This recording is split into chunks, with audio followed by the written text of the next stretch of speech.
Peggle.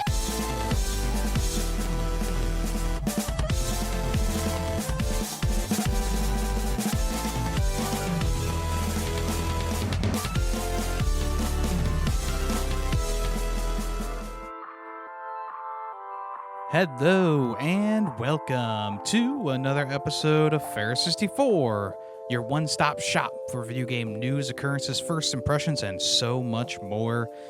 Today we got some stuff to talk about. We got Assassin's Creed Shadows, we finished up Split Fiction, 33 Immortals, and a lot of news and stuff to cover. So we're going to jump right in to this episode of the podcast. I am Yemmy the Ferret, I am your host.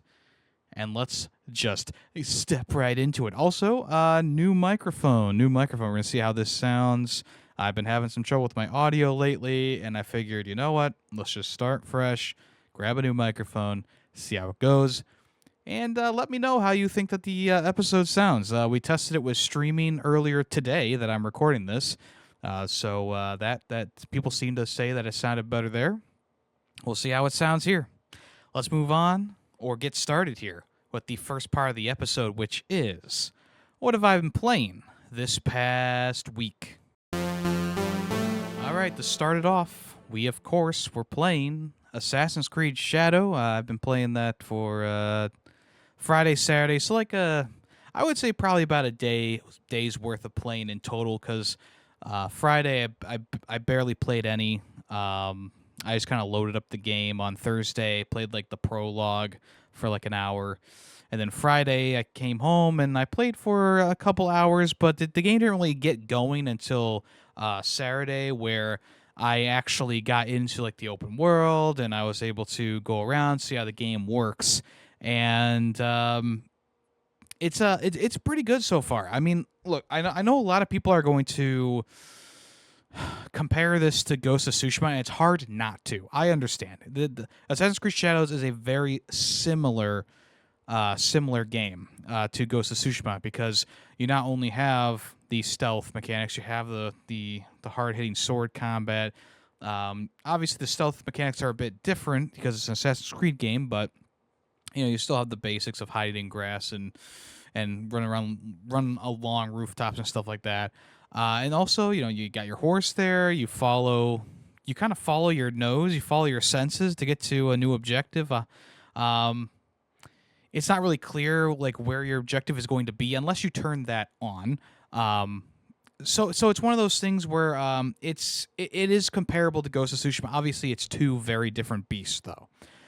Ghost of Tsushima being, I would say, relatively more grounded than Assassin's Creed Shadows. Even though Assassin's Creed Shadows does have some interesting things going on with its story and stuff like that, I felt like Ghost of Tsushima had a much more grounded story and a lot more, I guess, realistic elements going into it. And Assassin's Creed Shadows, at the end of the day, it is still an Assassin's Creed game, and you kind of know what you're signing up for. You have those like special ability moves that you use. You have some almost near impossible physics going on in the game. You have like this, secret entity of the Templars to worry about, which they haven't been called Templars so far in the game, but you kind of assume that the Templars are the ones who are doing everything, which is like, obviously it's a pretty fair guess. So I guess the place to start with the game is that the game right now is performing pretty well. And I know a lot of people aren't going to believe the numbers that are being put out there, but 2 million players in the first couple days is not half bad at all. And I know that Ubisoft would see that and be like, "Oh, that's a disappointment." But to me and to a lot of people who have heard all the whining and complaining about this game, and I've been talking about it here on the podcast, I have not strayed away from many of the subjects surrounding this game in particular. And to see it outperforming what these people thought it was going to do is actually very nice. I'm not one to come onto this podcast and talk about social issues, But I think the main thing plaguing the video game landscape right now is just there's a lot of people who are complaining about things that don't really matter at the end of the day. Does it matter that there's a black character in the game? Does it matter that the main character is a female? Does it matter that there is some sort of homosexual romance that you can have if you choose to have it? No, none of that matters. At the end of the day, at the end of the day, I'm gonna leave that in. At the end of the day, most gamers and people who play video games do not care about the various social issues going on. They just want a good video game, and Assassin's Creed Shadows is a good video game. Is it a great video game? I'm kind of on the fence right now. I'm not like super feeling it, as in like, it's not like 5 out of 5, like blowing my mind away, right? Right now I'm just kind of getting into it. I'm feeling the groove, and I'm not having a bad time with it, which is good, because a lot of these Assassin's Creed games that are very large and they have a big bombastic thing going on, like Valhalla, Origins, Odyssey, even I don't know, Syndicate also kind of gave me the same aura as just being a little bit too big. In terms of that, it's performing quite nicely for me as I'm playing it. It doesn't feel like it's too much at one time, like a lot of these other Assassin's Creed games do. I remember playing through Assassin's Creed Odyssey, and I got to a point where I felt like I had done so much in the game, and when I had looked at the map to see where my next objective is, I had only done like a small. I mean, it was relatively large, but it was still like a small area compared to what you could do, and that kind of made me lose steam in the game. Even though I was enjoying it, I just was like dragging my feet a little bit, going through some of the more mundane side quests. So far in Assassin's Creed Shadows, there's a lot of main stuff to do, but there are scattered around these exclamation points on your map that lead you to a side mission or someone who needs help. And one of the first ones that I did was one where you help a dog who is resting by his owner's grave, and he leads you to like the owner's like mansion or whatever it was called back in the day. And his like sister has taken it over, and she actually admits to killing him. Oh shit! So you take them out, and the dog leads you back to the grave, and there's actually a locked box there that you can open with the key that you find in the house, and it gives you some good gear early on in the game. And I felt like the mission was pretty dynamic. It had some choices in there at times. I felt like it had a nice little, I guess not really a twist, but a nice little hook there. And then also the dog joins you in your settlement that you can build up. Where does the game start, though? That's the main question you're probably asking right now. The game starts with you playing as Yasuke, and you are working with Oda Naga. I can never say his name. I've heard it a million times. Nobanaku, is that right? Nobanaku. We'll just call him Oda. Hey, I me and him are buds. He says, "Hey, what's up, Oda? What up, Oda?" So essentially, you are attacking this village of Iga, and as Yasuke, you're like a tank. You're a powerhouse. You're chopping off limbs and heads and stuff like that. Like, it is a crazy opening sequence, something that I really haven't seen in an Assassin's Creed game, where you are literally decapitating people, slicing into them. I mean, there's like all this blood going everywhere. It's just something that you don't normally see in an Assassin's Creed game. This level of brutality, and even though Assassin's Creed Valhalla got close, I don't believe in that game there was ever any like real limb shattering, like tearing off and whatever. So it immediately shows you just how different of a character he is compared to Naue, who is the shinobi character in the game that you get to play as in the sequence after. But Yasuke, you go in there, you're like barging through doors, and you're tearing apart these soldiers and stuff like that. And you just feel like it just felt really good. And I think the problem right now that I'm having with the game is that they give you this Yasuke gameplay that is like so cool. It's so different for the Assassin's Creed series. And they've kind of dropped him for the next couple hours at least of gameplay. Right now, I'm still playing as Naue, and I am building up this camp that you go to, and I'm just like, man, I really wish I could just swap out for Yasuke because I really was digging his style, and that's not to say that Naue does not have a good style. I feel like her style is very different. It's also very different from any other Assassin's Creed game that we've had too. But there's something about just being that powerhouse that Yasuke is that really was drawing me to want to play as him again. Um, but yeah, you do that opening sequence with Yasuke, and then you kind of get to know Naue's backstory and all that stuff, and it's kind of like the regular Assassin's Creed affair where it's like, okay, here's your mentor. In this case, it's your father, and something bad happens to them, and you meet like the 12 or whatever figures who you're gonna hunt down in the game. And it's the same formula as almost every other Assassin's Creed game that's come out since Origins.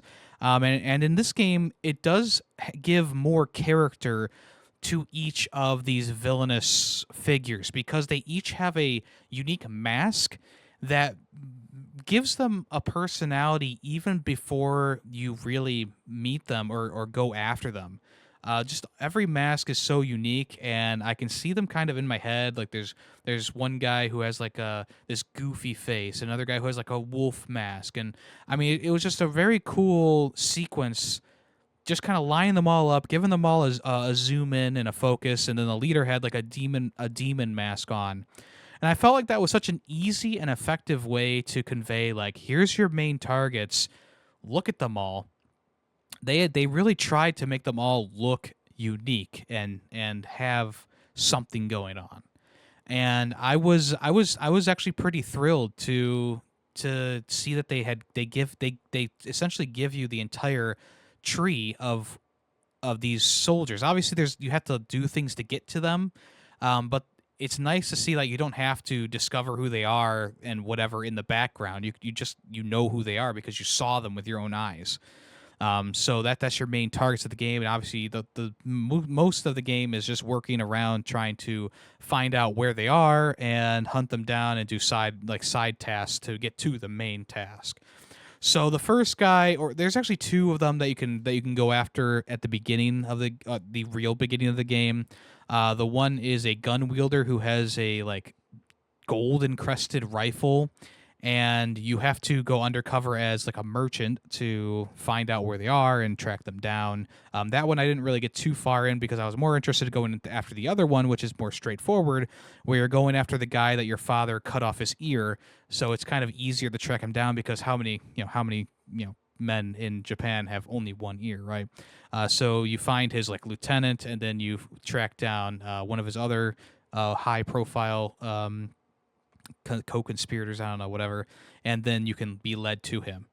So the one thing about the game is that it doesn't really, I mean, it uses the Assassin's Creed like logo here and there, but they haven't said that you're a part of the Creed yet or anything like that. You kind of just are doing things as a shinobi or a ninja, and it's not really straightforward with like, oh, you are an assassin or whatever. You don't go through that whole rigmarole. It just kind of like you just kind of do it. I'm guessing there's going to be some kind of reveal later on after maybe you take down the first target or whatever.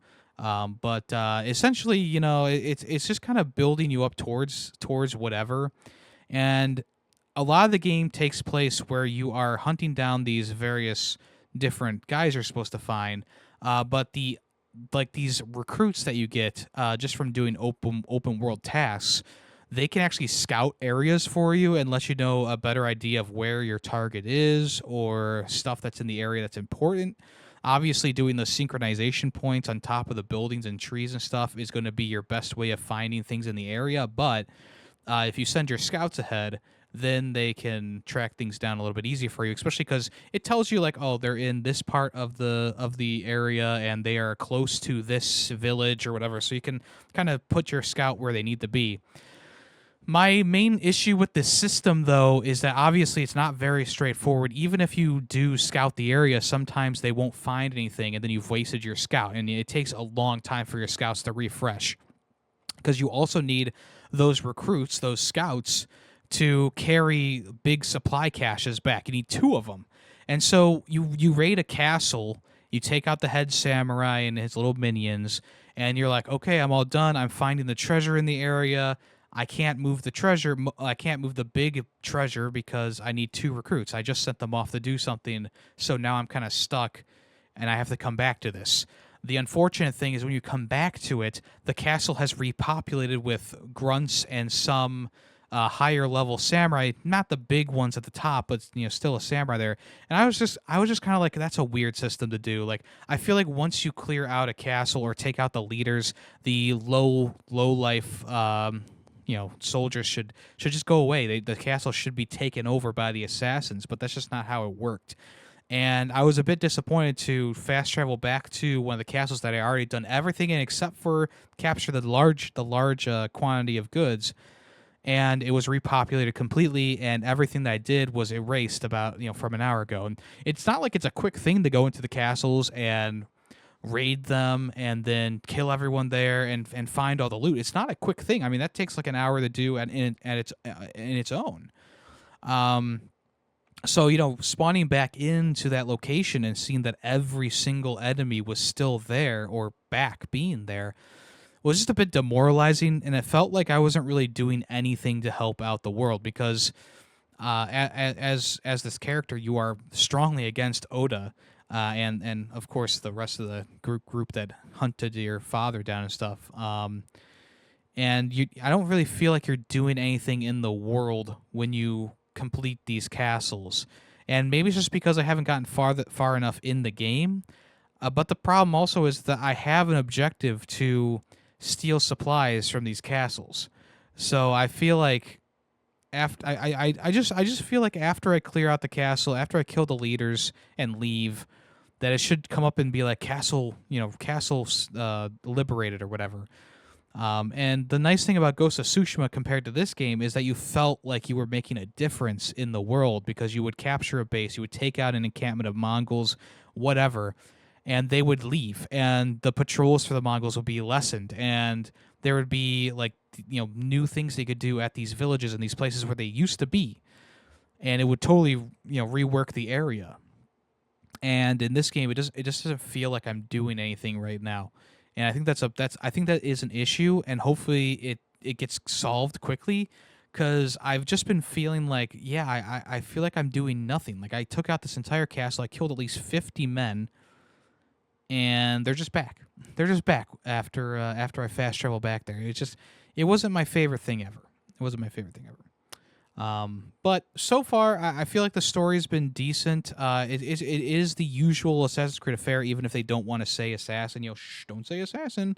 But I'm more excited to see what they're going to do with Yasuke. I want to get back to him, and I haven't been able to get back to him. And I feel like I'm gonna have to take out these first 2 targets before I can actually get back to Yasuke. Which is going to be a while. Like I said, Naoe does have her own style, which does feel different from any other Assassin's Creed game that I've played, and I've played all of them except for like maybe the PSP game at this point. I have it, I just haven't played it. Because her style is very light. It's a very light touch, and I think that the reason why they don't want you to start off with Yasuke is because you could just barge your way into any encampment and take them out really quickly, and they want you to learn and grow with Naoe instead of just going in with Yasuke. Because her style is very much like quick hits, dodge, parry, stuff like that, and then you also have these charge attacks that can break stances and stuff like that, which they do work out pretty nicely. It is taking me a little bit of time to really get into the combat or get used to it. I've never been comfortable with a melee game having the buttons for sword attacks on the shoulder buttons, and it's just something that I got to get used to. R1 and R2 are your light attack and your heavy attack, L1 being your block and or parry. And it's just kind of been like a bit of a learning curve, because most games that I play that have sword gameplay, I just feel like the square button or something like that is just such a better way to map out the controls for the game. Like I said, you have to kind of do your own detective work in this one, and I think it was a bit of the same way in... Was it? Well, maybe not. I mean, there were some things you had to do without an objective marker in the other games too, but it wasn't a lot. In this game, there's really no objective markers for a lot of your main missions. It just kind of gives you the description and says, "Okay, go find this," and I don't mind that. I do like nudges in the right direction though. Even though it tells you like, oh, the target is here and close to here, I still would like maybe a little marker for like just an area of where you need to go. And like I said earlier, you can turn something like that odd, but the game does warn you that it's designed to play a bit more openly. So I've been not I mean I've been tempted to, but I haven't turned it on yet. And if I start to get annoyed, maybe I will, but whatever. The nice thing about this game too, it follows the Assassin's Creed Valhalla strategy of giving you one-hit kill assassinations on most enemies. There are still some armored up samurai that can't be taken down in one hit, but they have a big health chunk taken away. The one thing about Origins and Odyssey was like you do an assassination, and if the enemy, like even the basic enemies sometimes survive through that, and it was like, what the hell are we doing here? They did fix that in Mirage, obviously. Mirage is much more of a straightforward Assassin's Creed game, but it's nice to see that you're not going to be having that trouble of like, my attack's only going to do half damage on this like level 2 enemy. Like, no, you don't have to worry about that anymore.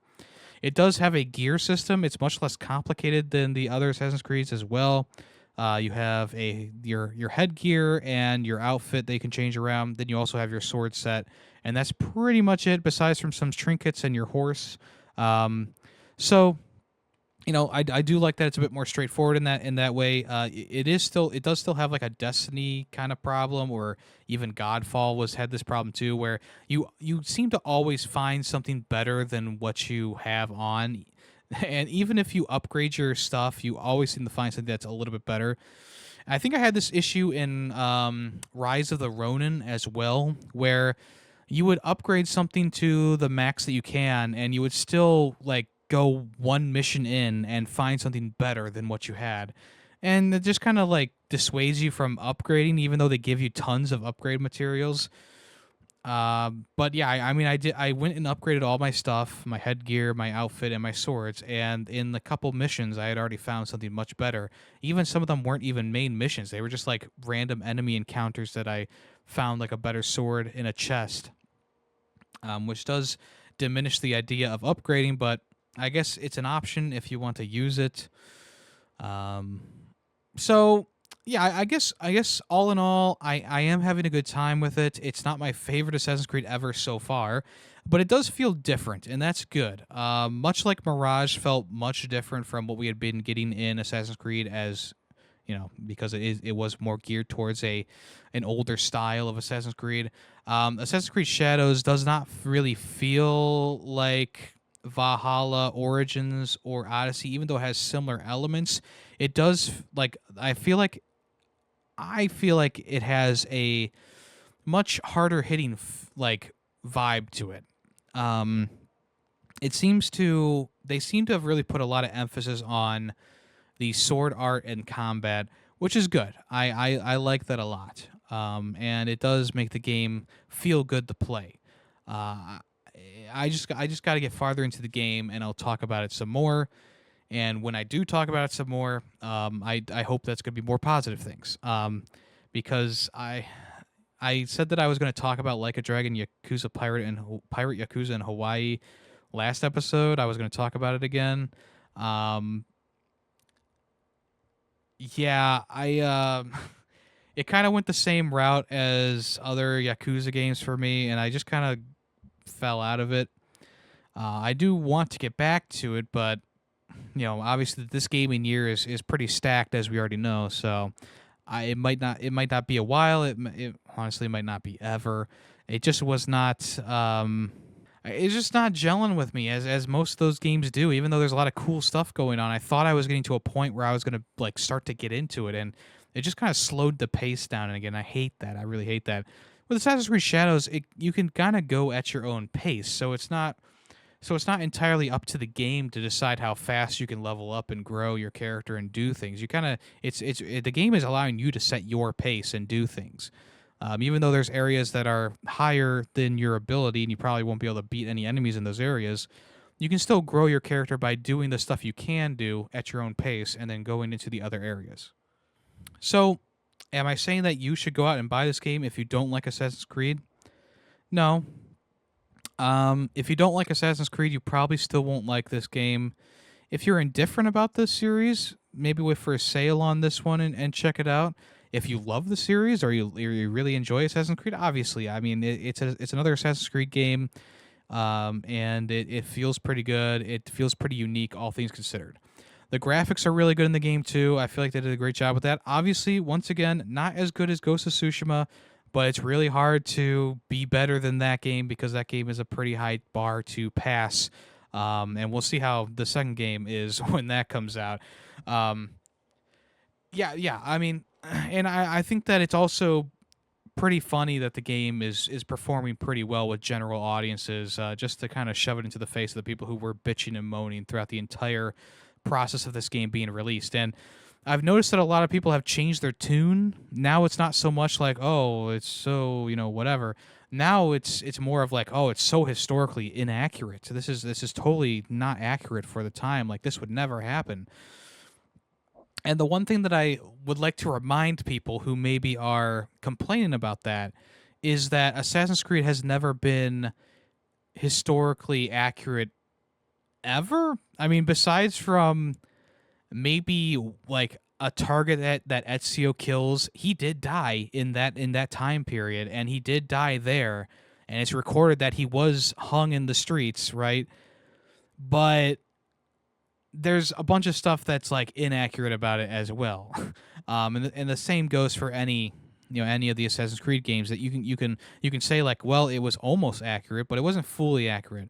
And that's kind of the story with every Assassin's Creed game. They always intertwine the biggest characters or the biggest figures from those time periods into the stories however they can.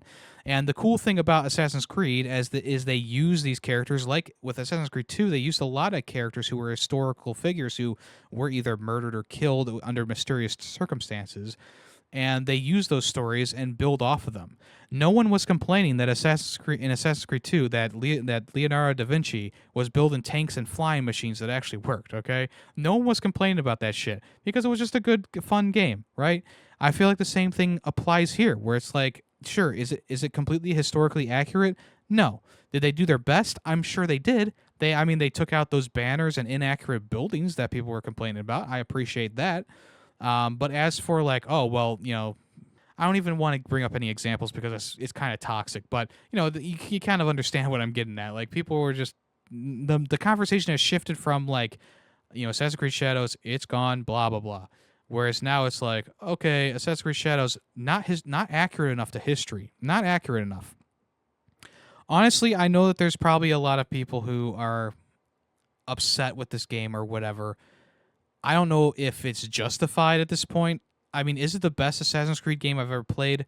No. Is it a bad Assassin's Creed game? No. I think that it's at least good so far. And the only thing I care about in most games is the game good. And so far the game has been good. So I can't really complain about that. Do I care if there's a female character? Do I care if there's a gay storyline in there somewhere? No. Actually, you know what? I don't care at all. I embrace it. I don't mind. And if you do mind, maybe you're listening to the wrong podcast, or maybe you have your priorities in the wrong order. And that's all I'm going to say about that. Next up, I played 33. Is it called 33 Immortals? Right? 33 Immortals. This is the game that just came to Game Pass. It's a game preview, so I got to play a fair bit of it before it asked me to pay for it. And I'm kind of on the fence whether I should pay for it or not. I still haven't beaten like a big boss in there, but it's an interesting concept of having. Obviously, the number in the game, 33 players. It's like a top-down perspective. It kind of reminds me of Hades a little bit. But the enemies are a lot tankier because you need to take them out with other people. So if you go off on your own, you're going to have a bit more of a trouble taking out enemies. Obviously, you still can do it, but it's better to go in with multiple players and stuff like that. And the main goal of the game is you go into this area, you start taking out enemies and building up your character, and then you go through these gates, and each gate is like a challenge. And there's multiple of them on the map. So 33 people, they split off into different groups. They split off into as many groups as you can, and they kind of tackle each part of the map, or that's the way it's supposed to work at least. And everyone, you might come upon a gate to go through and take down a mini boss and get some good loot. There's also upgrades and stuff like that you can get along the way by spending points and stuff like that. I feel like the game has flowed pretty well in that aspect. The only thing though is that once I got to like towards the end of the first time I was playing, I started to feel a little bored, because it was a lot of like just it almost played like a MOBA or whatever, like a Dota 2 or whatever, where you're just kind of like clicking things on the keyboard. I mean, you're still in control of your character for sure, but you're just kind of like clicking buttons and just watching it go almost. Obviously, there's still a bit of strategy in there with dodging and stuff like that, but it really, I wasn't really getting into a groove. I was more so getting into like a daze, I guess, because I did mess up a couple times in there. Because the combat is very, very minuscule in the game. You got like 2 attacks, you got some special abilities, and you have a dodge button. And there's a couple different weapons you can use. There's daggers, there's a sword, there's a bow and arrow, a magic wielding one as well. I decided to go with the daggers because they were the fastest hitting, and it felt the best in my opinion. So I went through the game with the other people. People die, people are revived. Then you get to like the final battle in the arena too. Once you finish off all those gates I was talking about, you do like a final battle in the middle of the arena, and you go up against like a bunch of bigger bosses. There's still mini bosses technically, but they're more powerful than the ones that are inside the gates. And at this point, you should be pretty well leveled up. Obviously, it's a roguelite, so you gotta redo all this stuff in the next iteration of it. But essentially, you battle your way through the next set of bosses, and then you get the highest rarity loot, and then you go up against the big boss. And I think the big boss is kind of random at the end of the game. The one that I was fighting was like this, I think it had like 3 heads, like a skeleton with 3 heads, and it was shooting fire and had spikes coming up off the ground and stuff like that. I didn't end up getting through to the end of that one. I think a lot of people died because there was like this wipeout thing that set fire to like the entire arena except for a small sliver on only one side, and I was of course on the wrong side with a group of people. It was kind of bullshit in my opinion. It really was, and it just felt a bit unfair that to just be wiped out that quickly by one attack that you couldn't really dodge. You could just try and tank your way through it. But yeah, it didn't feel, when I died, it just didn't feel right. And the next time that I went to go play, that was in the back of my mind, and I was playing through the game, and I was just kind of feeling a bit bored. So I haven't gotten back to it yet. I'll probably try it out one more time before giving it the thumbs up or the thumbs down. I think that it's a cool concept, and I think what they did with it was okay. Was decent. The top-down gameplay mechanics, a lot of times those games can be really fun, but this one just I don't think there's enough going on with it right now. Even though I do enjoy a roguelite here and there, I can't really say this is one that I'm going to really sink my teeth into and play a lot of. It just kind of felt like maybe like a one and done type game in my opinion for me personally. And I know that there's a lot of people enjoying it. I mean, when I was playing it, the servers were very well populated, and it did like I said, I got a game preview on Game Pass, so that probably helps, of course. I think the base game is like $25 on Steam or something like that if you want to buy it on your own. But it's not like I would totally not recommend this game. I think that it has some cool stuff going on. I just wasn't like I just couldn't see the longevity of it for me personally. It just kind of seemed like it was gonna be the same thing over and over and over again. Quick hits, retreat, user special, quick hits, retreat. It just didn't seem to be going anywhere with the gameplay. So even though I enjoyed what I played for the most part, I was feeling bored most of the way through my initial playthrough or play time with the game. And at the end of it all, I felt like I had been cheated at the end of it. So that's a bad combination, especially for a roguelite. A roguelite, you want to feel like you're getting somewhere in the game. And even though there's like an overall ranking up system that you can do that make you stronger, I really felt like that when I died to that boss, I really just felt the impact of that. I was like I just really felt like I had gotten cheated out of getting a win in that game. So, as of right now, 33 Immortals probably going to be pushed to the side. After like I said, I want to try it one more time. But it will probably be pushed aside once it does officially say like, "Hey, you can't go any farther," because I got a message saying like. I got a message saying that you need to buy the full version of the game to go past the boss or the first boss, but I hadn't beaten the boss, so I'm guessing that they only give you that first encounter plus the boss there, and the game probably glitched because it didn't realize that I had died or something like that, asking me to buy it again. But I did boot. I did reboot and it came back up, so I don't think there was anything like that or any problem with that. But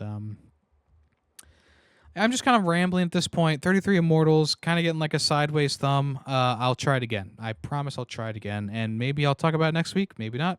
We'll see. The last thing to talk about is Greedy Waffles and I. We finished Split Fiction this past week, and we were pretty close to the end when I was talking about the game last week, and now we finished it. And I was in the mindset that Split Fiction was on the same level as It Takes Two, but I was wrong. It's better than It Takes Two. The ending of It Takes Two I thought was rushed, and it kind of it didn't really ruin the experience, but it just kind of ended on like a bit of like a dud kind of note. Whereas with with Split Fiction, it really gave you the bombastic ending that I was looking for, and I do highly recommend it now. I was recommending it before, but now it's like I recommend it. Even though one of the stories that we did was kind of lame with the fantasy elements, and one person was a tree, the other person was a monkey, and it did have its moments though, like the gorilla dance party and stuff like that. That was probably the weakest of all the stories, but the rest of them were pretty good. Even the side stories were all decently good.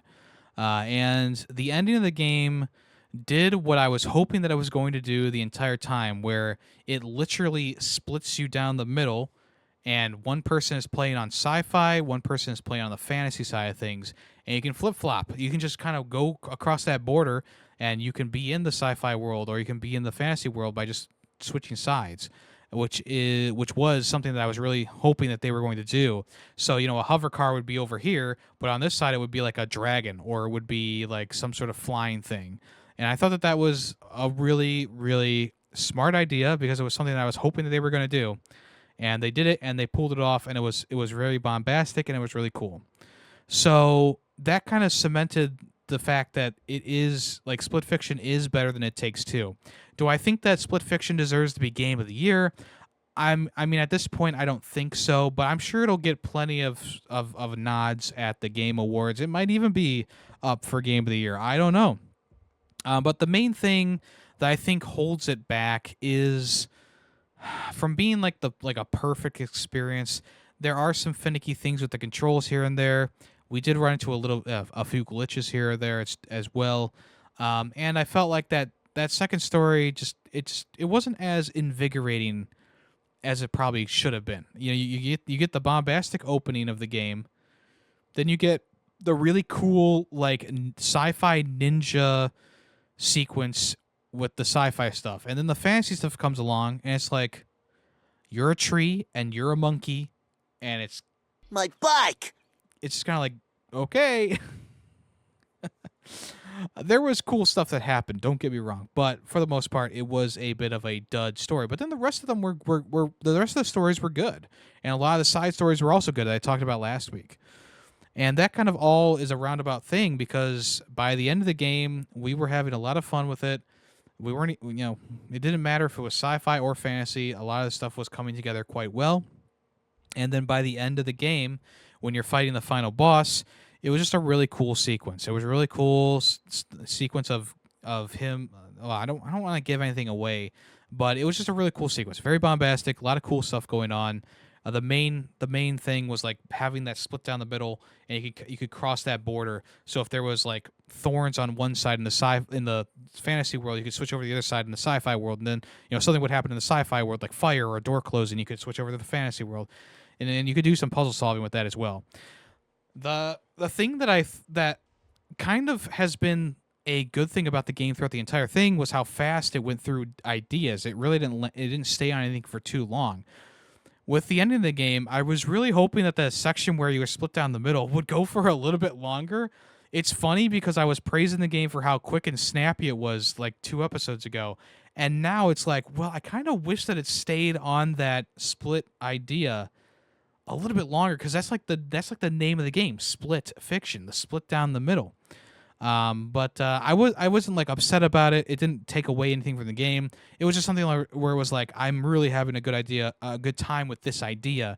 I want more, and it just wouldn't give it to me. It was like, okay, that section's over. It's like, no, but it was really cool, and I felt like the end of the game was definitely better than It Takes Two. Obviously, this game is leagues better than A Way Out. I feel like A Way Out is like a 3 out of 5. The Brothers game is like a 4. It Takes Two was like a 4, and Split Fiction is a 4.5. I thought I was really we really had a good time with it, and I think that you will too. And if you have someone to play it with, boom, hit them up. Say, hey, let's play some Split Fiction, and get them into the game. Very enjoyable. Joseph Flores and his development team at Hazelight has done it again, and they did it better than the last time, which is kind of crazy to say, because when I was going into Split Fiction, I was like, how are they going to top It Takes Two with just how crazy that story is, and just how imaginative the everything about the game was, and they were able to do that. And even though there were some situations where it felt a bit samey during Split Fiction, where one character had all the grabby stuff, the other character had like the underwater stuff, kind of, I think that they kept it going pretty briskly. They kept the pace up, and they just did overall a great job with the game. So, I'm sorry for doubting you. I'll never doubt you again. Not that I really was doubting it, but I just was like, yeah, I was concerned about if and how they were going to do better than their last game, and surprisingly, I guess maybe not surprisingly, they did. They did a great job with it. So there you go, Split Fiction done, in the books, and yeah, I'm excited to see what Hazelight has coming up next, because apparently they already showed it off to a pair of gamers who beat an impossible level inside of Split Fiction that was hidden. There's like they were shown by Hazelight Studios. They were shown a snippet of what the next game is going to be. So they got another one in the tank, ready. Oh, I mean, seemingly ready to go, or like at least in a place where it is enough to show someone what it's going to be like. Pretty interesting indeed. So yeah, another W for Joseph Flores and his team, and I'm excited to see what they cook up next, because this was a very, very good time. And it improved. It definitely improved on what It Takes Two did. All right, let's move on to what's in the news. All right, so the GDC Awards happened this past week in San Francisco. It's just another awards show type thing, like the Game Awards and the Golden Joystick Awards. They do it right, though. In my opinion, they wait until we're into the following year and give awards to games that came out in 2024. So let's see what won in the different categories. Balatro did win a lot of things, so get ready for me to say that a lot. Game of the Year: Balatro. Best Audio: Astrobot. Best Debut Game: Balatro. Best Game Design: Balatro. Best Narrative: Metaphor Refantasio. Best Technology: Astrobot. Best Visual Art: Black Myth Wukong. Audience Award went to Final Fantasy VII Rebirth. Innovation Award went to Balatro. Lifetime Achievement Award went to Sam Lake of Remedy Entertainment. The Pioneer Award went to Lucas Pope, who worked on Return of the Obra Dinn and Papers, Please. And Social Impact Award went to Life is Strange Double Exposure. So Balatro did take a lot of awards this year, obviously very much deserved.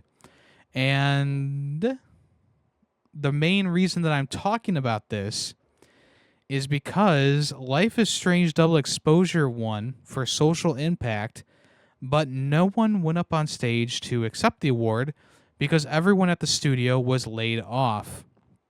In a post on Blue Sky, Elizabeth Ballo, who was the narrative designer for the game, said, "It's fitting that no one was there to accept the GDCA award that Double Exposure won because we all got laid off. A bunch of us are at GDC, but we didn't know what to do. We didn't even know we were nominated, so nobody even prepared to accept anything." Stephen Totilo, who is a newsman, a writer for Game Files, said nearly every game that won had people coming through beaming with their trophy in hand. It stood out that for Life is Strange, which won the Special Impact Award, that there was no one. So, yeah, I mean, obviously, as I already talked about, Life is Strange, the developers behind that, they suffered a bunch of layoffs. Pretty much everyone was laid off in the company.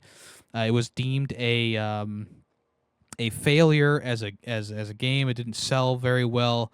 I think the main issue was that like the Life is Strange series hasn't been like super crazy good since the first game. Like I think the first game had characters that people really liked. They didn't bring back Chloe for this game, so I think that's like half the people who enjoyed the first game. They didn't bring back Chloe. And pretty much since that first game, like the Life is Strange series has kind of just been sleepwalking.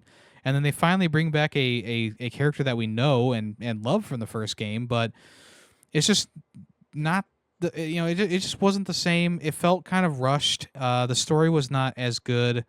And I mean, do I think that the game deserved all of its criticism? No, but I think there was a good amount of criticism for the game that definitely made sense. And in this case, yeah, I think that it's very unfortunate that they were all laid off. It's even more awkward that they were there and no one went up to accept the award because they didn't know what to do. And it's just one of those things that's like it's just kind of weird. It's a weird moment in gaming, and right now a lot of people are getting laid off. So it's not even like a singular studio that is having this trouble. It's a lot of people who are having a trouble like this. So congratulations for winning the award, but they'll probably just ship that award straight to Square Enix, and it'll collect dust on the shelf somewhere. All right, big news. We had Hollow Knight Silksong mentioned in an Xbox post on the official Xbox, I guess, website or blog. There was a portion of the post that read, no matter where people choose to play, we're working with developers to make the most of the features unique to that device or screen. Looking ahead, our lineup is incredible with upcoming games like Claire Obscure, Expedition 33, Descenders, Next, and FBC Firebreak to play across the whole Xbox universe. And of course, Hollow Knight Silksong 2. And if you go to the actual link that is posted here, it is there in the article. It's not just like a fake news kind of thing situation. So that means that yes, the game has not been has not been canceled. Obviously, it's been very much delayed. I feel like this game has been being talked about for since before COVID at this point.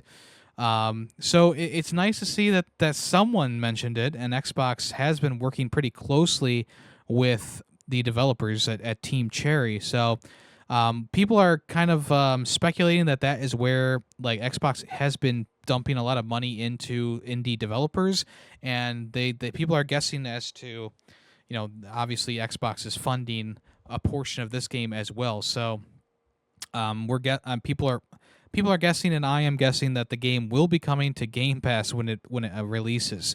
And because Silksong originally started out as a Switch, like a Nintendo kind of game, quote unquote, that's where all the information for the game was, and then it switched over to Xbox.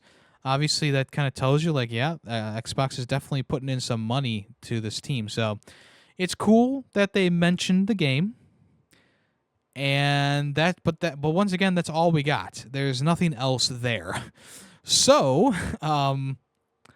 it's nice that it was mentioned, and it's nice to know that it's still being worked on.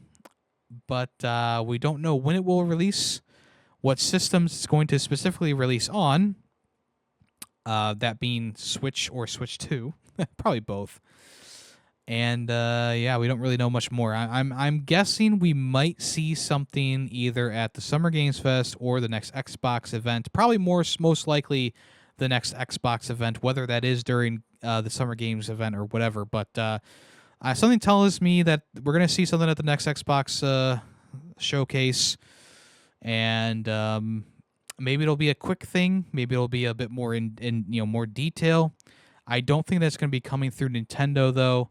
So I wouldn't expect it to be at like the next Nintendo Direct. Although if Silksong is, if they reveal that Silksong is a day one Switch 2 release, and maybe it won't be exclusive to that console, but maybe it will be like, it's coming here first for like the first month, and then it will be released on other places. Might be a kind of like a real kind of crazy moment. That's obviously a bit of a fantasy world I'm living in, but I've been right about things before.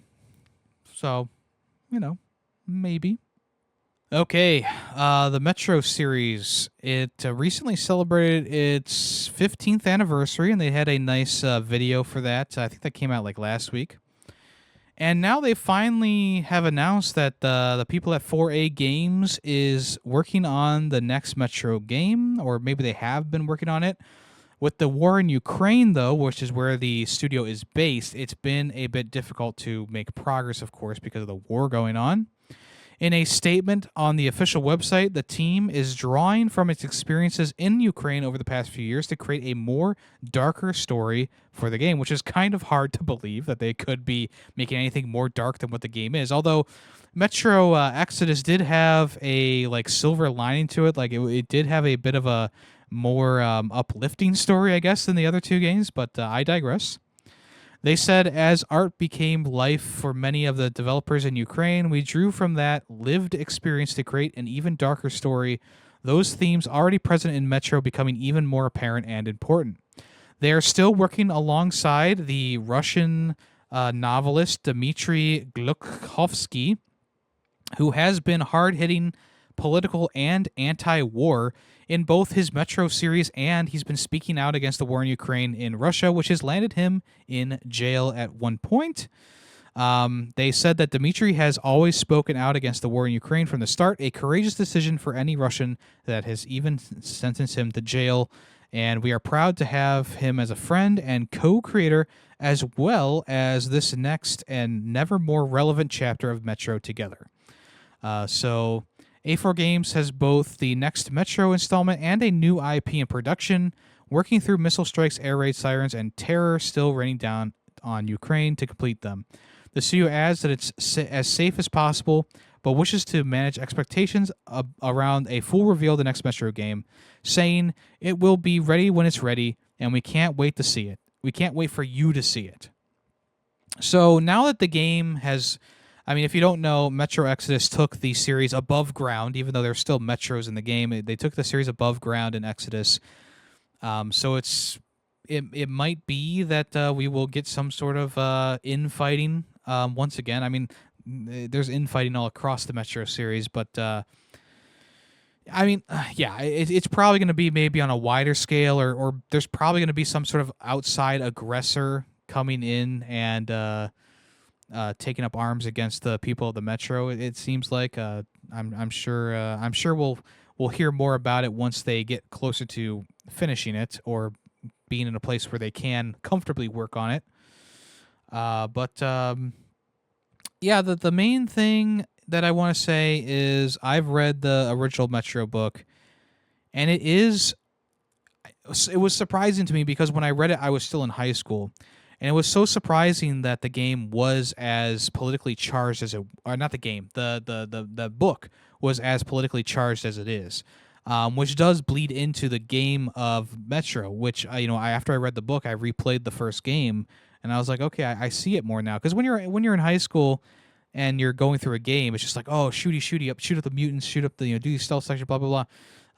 And once I read the book at the end of high school and I replayed the game, I was like, yeah, okay, I'm starting to like understand why this is so important, like why this is such a revered series, not just for the gameplay, but also for the writing and the source material. So, if you haven't, I mean, it's available. It's obviously originally written in Russian, but it is available in English, and you can get on the book on Amazon. And I would suggest anyone to check it out because it does. I mean, the games do follow kind of the story of the book, but it also has much more detail and depth to the characters that you don't really get with visual representation. So.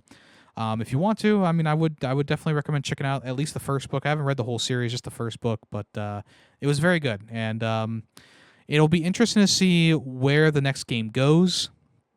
If it's being inspired by the events in Ukraine, obviously, as I already predicted, it could go in a way where an outside force, maybe the German army that is still alive in Germany, because when the bombs dropped, I believe it was still like World War II times, right? The German army comes in, after they've recouped, and they come in and try and take out the remnants of the Russian army or the Soviet army.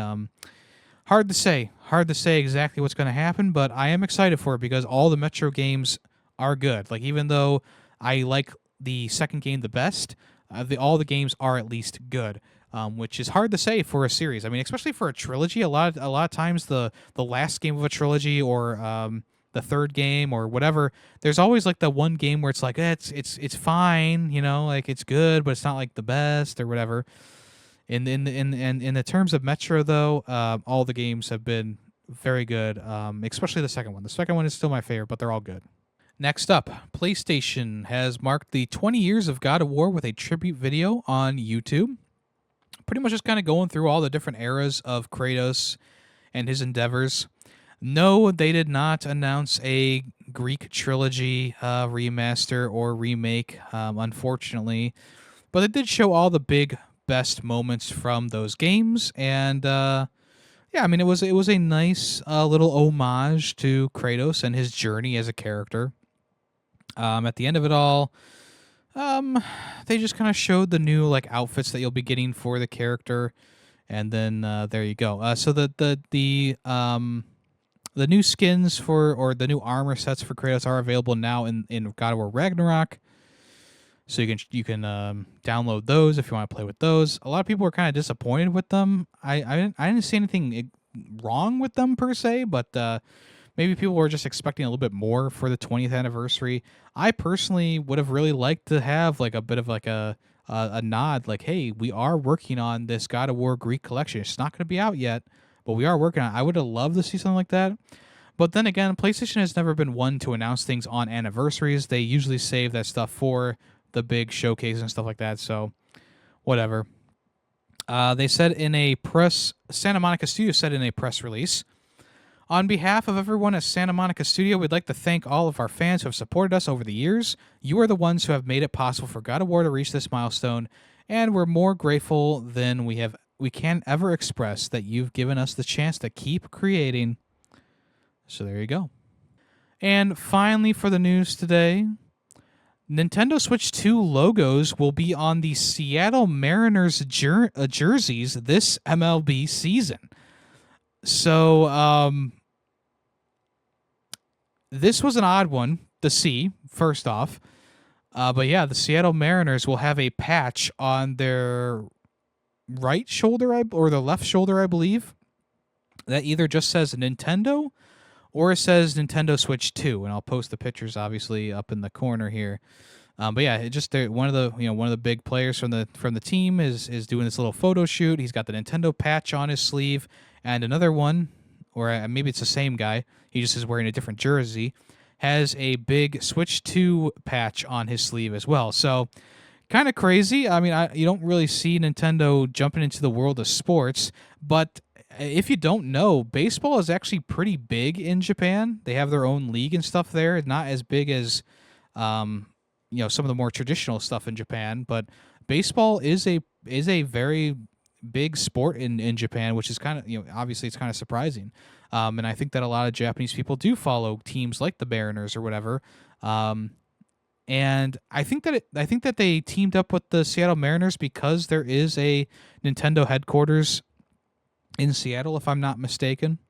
But on opening day, March 27th, the Mariners will be taking on the Athletics at T-Mobile Park, and they will be showing off their Nintendo patches for their first game. And then they'll be switching out to the Nintendo Switch 2 patches as the year goes on as well. So I don't know if they really need the extra promotion, because I think everyone and their mother know that the Switch 2 is coming. But hey, whatever. I guess if I go to this Twitter post, they've also have sponsored football teams, soccer teams, all the way back to the Super Nintendo era. They had ads on the jerseys of some football players. So there you go. All right, let's go ahead and move on to what's coming soon. All right, a game that originally released in 2004 called Painkiller, just like the Judas Priest song, is getting a modern reimagining from developer Anshar Studios. So Painkiller is a boomer shooter. It's very much inspired by games like Doom and Wolfenstein. But they have it returned in all of its glory with modern graphics, co-op action, and more. It does look very good. Obviously, with it being a boomer shooter, you know that there's going to be some bombastic moments, some pretty hard-hitting bosses probably, some pretty crazy stuff going on there. It is set to release in fall of 2025, so make sure you check that out. Set in Purgatory, the game has you fighting for a shot at redemption, either solo or in 3-player online co-op. The reboot will feature both classic and all-new weaponry, as well as a tarot card system that allow you to enhance your abilities. When playing in co-op, these can be combined with other players. You'll also be able to select from 4 playable characters named Ink, Void, Soul, and Roch, each of whom have unique gameplay abilities. Sounds like it's going to be a pretty good time. Painkiller, like I said, that originally came in 2004. And there was a sequel to this called Painkiller Hell and Damnation, which came to the PS3. It was poorly received, so probably not going to be getting a remake of that. But there you go. You might be asking who originally developed this game. It was actually originally developed by People Can Fly, which is a pretty bombastic studio in themselves, putting out games like Bulletstorm. So yeah, this looks pretty good. If you want to check out the gameplay trailer, it's on Saber Interactive's YouTube channel, and it looks like it's going to be a pretty cool one, pretty cool remake there. So there you go. Also, Slender Man is coming to VR for, I think, the first time, or at least the first time to PSVR 2. Slender, The Arrival VR is coming to PSVR 2 next month. It will be arriving on the 13th of May. So technically it's like 2 months away then, April, May. But yeah, May 13th is when it's going to be coming around. If you don't know what Slender Man is, the original Slender Man game has you running around a forest, trying to find notes, and also staying away from the titular Slender Man himself. And if he does find you, he kills you. That's the basic plot there. So once you find a page, he starts to chase you more and more quickly. He gets closer and closer faster. So the trick of the game is, trying to collect the pages fast enough, but also go in a route where he's not going to be able to catch up to you. So in VR, I could tell this could be pretty intense. Probably not going to be something that I pick up, but I'm sure there's a couple of Slender Man fans still out there, even though the movie sucked balls.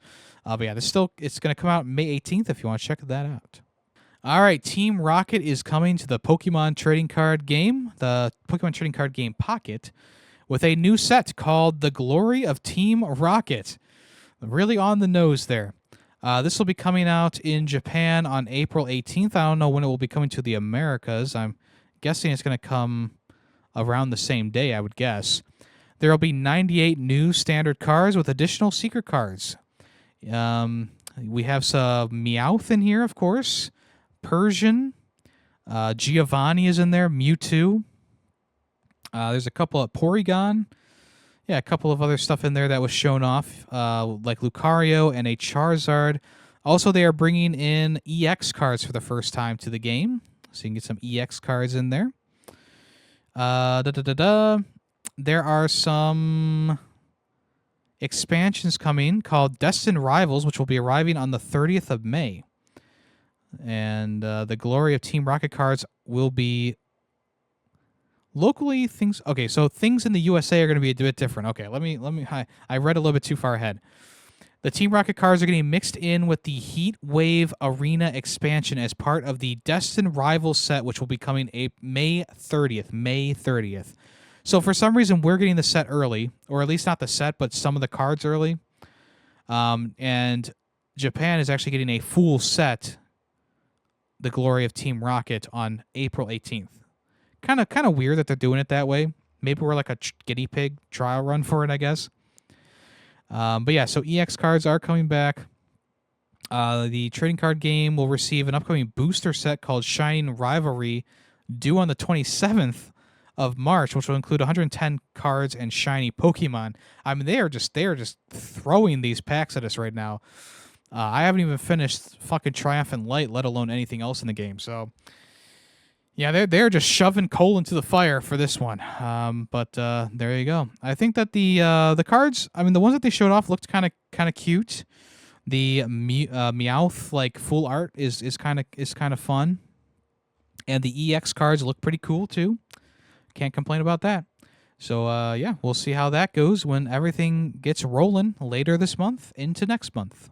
A game that kind of reminded me of Blast Corps a little bit is coming out. It's called Deliver at All Costs. This website, Push Square, is saying that it's kind of like GTA meets like a postal service like DHL or FedEx or something like that. But essentially you play as a pickup truck driver who needs to deliver packages in a timely manner.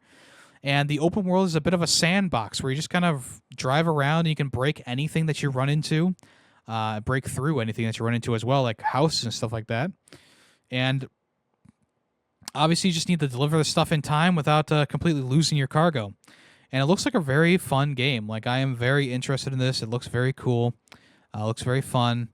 This is coming May 22nd, so it's a little whiles away, about a month or two away. It's going to be releasing for about $25. Well, I'm sorry, it's going to be releasing for about $30, but you can get a 10% discount if you pre-order the game before its release date, so that's nice. It's a 1950s-inspired USA game. Plow through the city across highly destructible environments, wreaking havoc in a wide variety of vehicles. Take on bizarre deliveries and missions, each with its own unique playstyle and mechanic, from delivering giant flailing marlins to disposal of a bomb teetering on the edge of explosion. Always expect the unexpected. So yeah, this looks really good. I enjoy that. I enjoyed the trailer, I should say, and we'll see more about that when it gets closer to release. But right now, I am sold, and I definitely am going to pick that up when it comes out.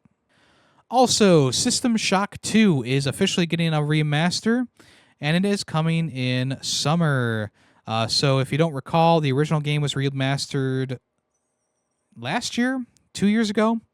Rave reviews for that, and now System Shock 2 is coming out, remastered and all that stuff, enhanced and all that stuff.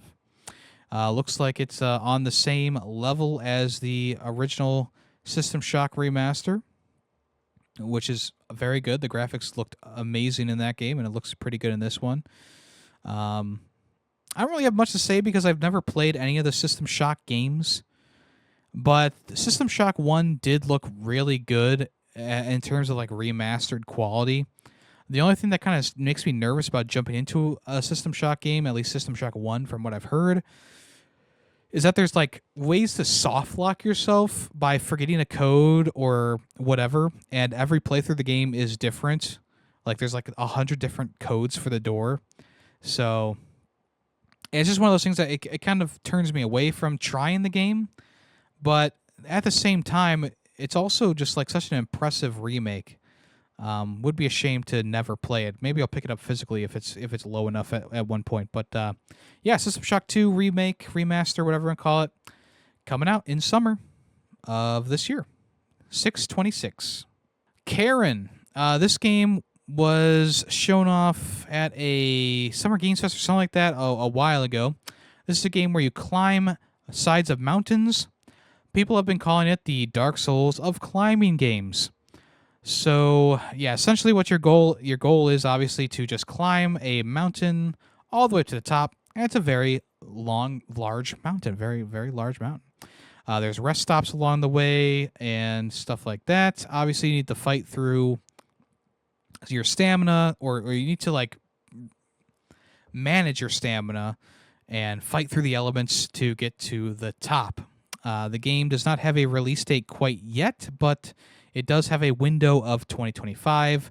The game does look very good, and I think that if they really do a good job with the various elements of the game all the way through, it can be good. That game that came out a couple years ago called Just Dance was decent, but it only really piqued my interest at the end. So this looks like it's going to be an entire game of the ending of Just Dance. There's also like a camp system as well. You can set up camp and cook things to enhance your strength, give you more stamina, upgrade yourself, stuff like that. So yeah, Karen, if you want to check that out, it's there's a trailer on the Game Baker's YouTube channel. Also, Skate Story got a new trailer. And yes, the game is officially coming out this year in summer of 2025. Skate Story is a very interesting game where you play as like this crystallized polygonal character riding a skateboard, and you essentially skate around. It seems like it's more so like a straight path, kind of. Kind of reminds me of like Thumper or something like that at times, where you need to skate and skate and skate and get to the moon. And who knows what happens when you get there. But if you mess up any point along the way, you have to restart all the way back at the beginning, which obviously it has a roguelite element in there, of course. But yeah, it's coming in summer of 2025 officially, and I've been following this game for quite a while. It definitely seems like it's going to be a very cool one. If you haven't checked it out, there is a trailer on PlayStation's YouTube channel and other places like Devolver Digital. And it's a game that I've been interested in for quite some time, and I'm very excited to finally get to see more about it. I mean, this was a pretty good trailer for it, of course. But yeah, if you want to check that out, make sure you do, because it does look good. Speaking of games that look good, Croc, Legend of the Gobos Remaster officially has a new release date of April 2nd. On April 2nd, we'll be able to play the newest and latest version of Croc, which they did a lot of good stuff to this game. I mean, it looks like it plays better. The graphics kept their PS1 aesthetic kind of, except without all the shaky and elements of like having that short view of it. Of course, you can play with tank controls if you so desire, but they did give it a more modern control scheme as well. There's no word yet on when the physical editions are going to launch for the game. It's probably going to launch around the same time, hopefully, as the release of the game, but if not, there is the digital game will officially release on April 2nd, if you want to check that out. I enjoyed Croc when I played it. The only problem was just getting past those controls. Other than that, I felt like it was a pretty darn good platformer, even with the jankiness of the controls. So there you go. Also, they revealed that there's a lot of like cool stuff behind the scenes of the original game, making of the game and stuff like that, which is also nice to see as well. All right, do you remember Missile Command, the old arcade game? Well, it's coming back. Atari is modernizing the game, and they're calling it the next one Missile Command Delta. So essentially, it's kind of the same idea, but it looks like there's more puzzle solving in it, which is kind of crazy. Also, it's a bit more hands-off, where you are kind of directing the missiles on a screen. Unlike the original game, where you're clicking where you want the missile to go and explode, in the game it seems like you're kind of plotting the course for the missile and you're letting it go, so you can't really do anything about that.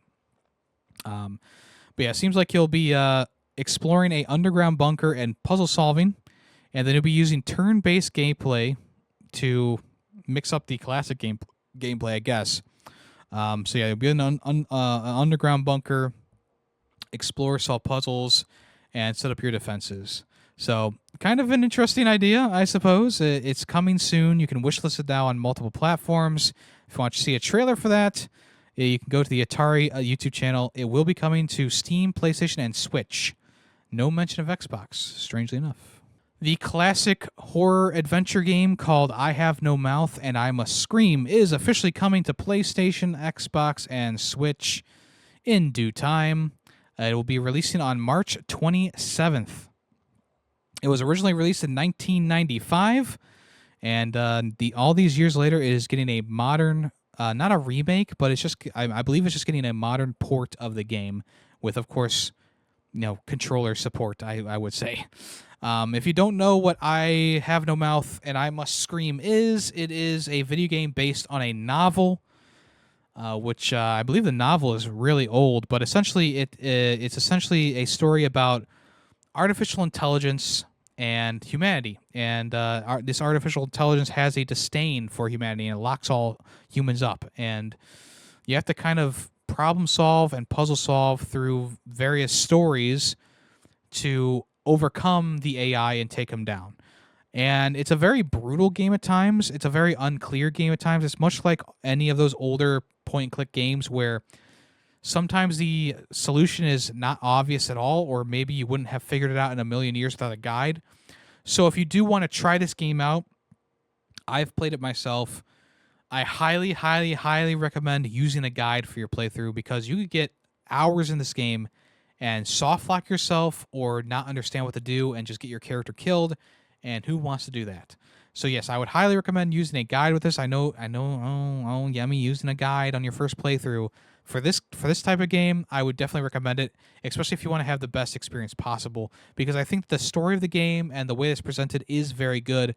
It's a bit complicated and it can be a bit annoying to do so. But cool that it's coming to modern platforms, and hopefully there will be a physical edition. It's coming from Night Dive Studios, which does have a history of putting their games out physically. So fingers crossed that we get a physical edition of this. I would definitely love to pick that up in the future. All right, we're going to wind down here. Here are the games leaving PlayStation Plus Extra Tier in April. So on April 15th, these games are going to be leaving. Animal Well, Tales of Kenzaru Zao, Nor Play With Your Food, Deliver Us Mars, Miasma Chronicles, Stray Blade, Kenna Bridge of Spirits, and Slay the Spire are all leaving the service on the 15th of April. So if you want to check out any of those games, do so before that time. I would definitely recommend Animal Well. Deliver Us Mars, I've heard great things about. Kenna Bridge of Spirits, a good game. Slay the Spire, awesome indie game. Love that one. And Tales of Kenzaru Zao might be a nice one to try out. It's kind of roguelite, Prince of Persia Lost Crown coded, if you want to check that out. And finally, here are 4 new games coming to the SNES catalog on Nintendo Switch Online service. They'll be available on the 28th of March. They are Nobunaga's Ambition, Nobunaba's Ambition, Lord of Darkness, Romance of the Three Kingdoms 4, Wall of Fire, and Uncharted Waters, New Horizons. I don't know what any of these games are, so do not redeem opinion on that video game in my streams. All of these are RPGs, though. So if you need your RPG fix for the year or for the month, these are 4 games to get that fix. Turn-based RPG action strategy games as well. So yeah, those will be coming March 28th if you want to check those out. Pretty cool. All right, let's move on to the final part of the show, which is, of course, Guess That Song. If you know the name of the song and the game that it came from, let me know in the comments below, or let me know in the Discord, or let me know on Spotify comments as well. If you know the song name and the game that came from, I'll give you a congratulations on YouTube, I'll give you a super reaction in the Discord, and I'll give you a heart on Spotify or whatever it is. I can actually interact with people now on there, so they've definitely improved that system. So let's listen to today's song right now.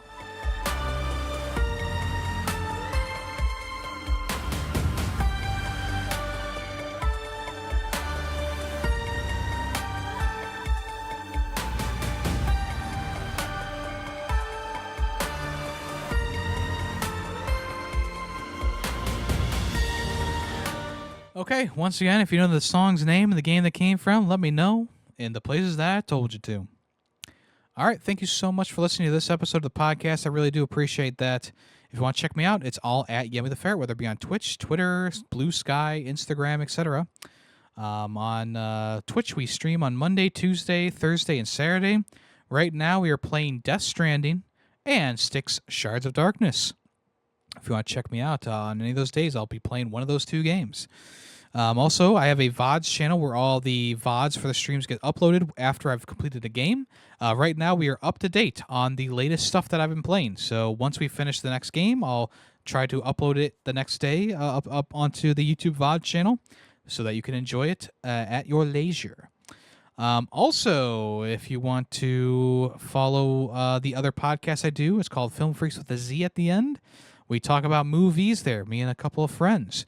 The latest episode is about Mulan from 1998. So that just released. And if you want to check that out, that's available right now. That podcast releases every 2 weeks. This podcast releases every week. I would appreciate it if you're listening to the podcast on Spotify or Apple Podcasts. If you could swing over to the YouTube channel and put a like on the video, I would really appreciate that. It does help the channel grow. Same thing with Spotify. If you comment and or rate the podcast, it does help there as well. And on Apple Podcasts, if you could review the podcast, I would appreciate that as well. It all does help the podcast, and I would really appreciate that. So yeah, thank you so much for listening. I am Yemmy the Ferret. I hope the new mic sounded good. When I go to edit the footage, I guess that will be when I know if it sounds good. But you'll know once it's uploaded. Appreciate you all. Thank you for listening. Bye-bye. The Ferret 64 podcast is owned and edited by Yemmy the Ferret. Small sound clips used throughout the podcast were made by Yemmy the Ferret. The song in the intro and outro is Nightshade by Adhesive Wombat. The Ferret 64 logo was made by Player2P2. News sources include PushSquare.com, NintendoLife.com, and PureXbox.com. All opinions, video game related, are my own. Thank you for listening.